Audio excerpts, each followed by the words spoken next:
10e édition des 200 km de Bourges. 75 marcheurs ont pris le départ, dont le vétéran, âgé de 74 ans, Mathieu Sarfati et Jean-Pierre Grandidier.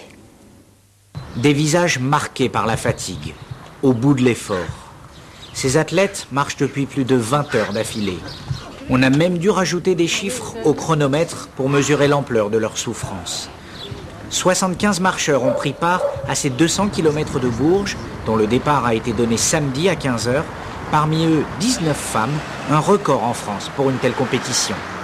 On veut montrer ce qu'est la marche athlétique et permettre aux jeunes de voir les marcheurs. Et c'était le but un petit peu d'organiser ce championnat de France, c'est de permettre aux gens de la région de découvrir la marche athlétique, de venir rencontrer les marcheurs et puis peut-être de s'adonner à la compétition. Il y a des marcheurs venus de toute la France.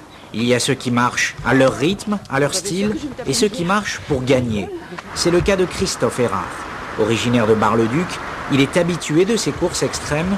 Distancé au cours de la nuit, il a rattrapé ses adversaires au petit matin et s'impose en 22 heures, 27 minutes et 25 secondes. Et vers 140 km, je me suis senti mieux, donc j'ai rattaqué. C'est là où j'ai pu doubler tout le monde. Qu'est-ce qui vous motive à faire 200 km? Qu'est-ce qui vous passe dans la tête? On aime souffrir.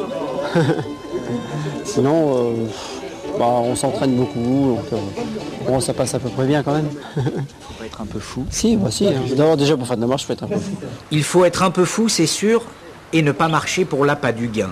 Ce sport est encore amateur et le vainqueur n'empoche que 300 € pour ce championnat de France.